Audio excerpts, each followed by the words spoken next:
구들놓기에 있어서 아궁에는 주로 불이 있고 고래 속에는 주로 물이 있습니다. 습기가 있단 말입니다. 근데 물과 불의 그 근원을 먼저 알아야 구들놓기를 잘 할 수 있는 것입니다. 물의 근원은 위에 있습니다. 예를 들면은 논에 물을 이제 많이 받아 가지고 더 이상 받을 필요가 없는 것 같으면은 위에 물꼬를 막아야 물이 안 오는 것입니다. 근데 밑에 물꼬를 막고 위에 물꼬를 터놓으면 물이 계속 넘칩니다.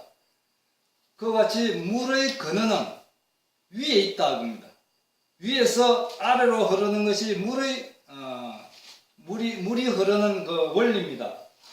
불은 밑에서 위로 흐르는 것입니다. 그래서 불의 근원은 밑에다.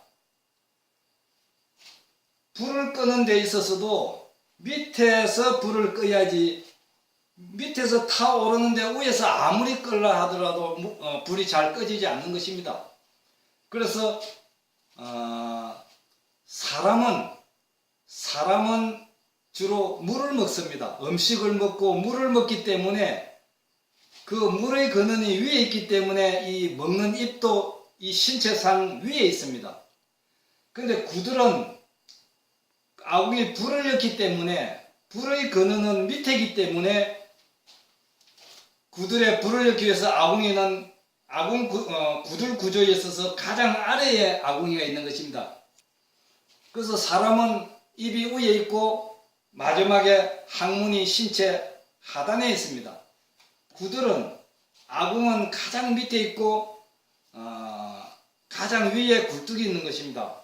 이 물과 불의 근원을 알아야 되는데 일반 인터넷상에 올라오는 자료를 많이 보면은 주로 줄고래를 하면서 수평으로 고래뚝을 조성합니다. 고래뚝이라는 것은 구들장을 얹히기 위한 하부 받침대입니다. 하부 서포트 역할을 하는 것이 고래뚝인데 이 고래뚝을 아주 수평으로 이렇게 조성한 뒤에 위에 구들장을 얹는 것입니다.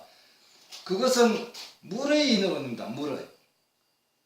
물은 수평이니까 물은 위에서 내려와 가지고 이렇게 수평으로 퍼지는 것입니다. 불은 밑에서 이렇게 오릅니다. 오르는데 이 가해가 이렇게 높다 하면은 높은 곳으로 불이 가는 것입니다. 그래서 구들놓기에 있어서 줄고래만 주장할 수 없는 것입니다.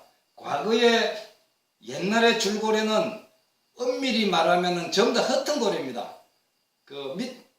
다음 시간에 그 설명을 하겠지만은 요사이는 규격 구들장에 넣어가지고 고래떡 위에 진흙을 놓고 바로 붙이기 때문에 정말로 옳은 줄고래가 되지만은 옛날 구들장은 아무렇게나 생겼기 때문에 그것을 아무리 붙이고 놓는다 하더라도 위에 흙을 덮으면 전부 다 흩은 고래가 되는 것입니다.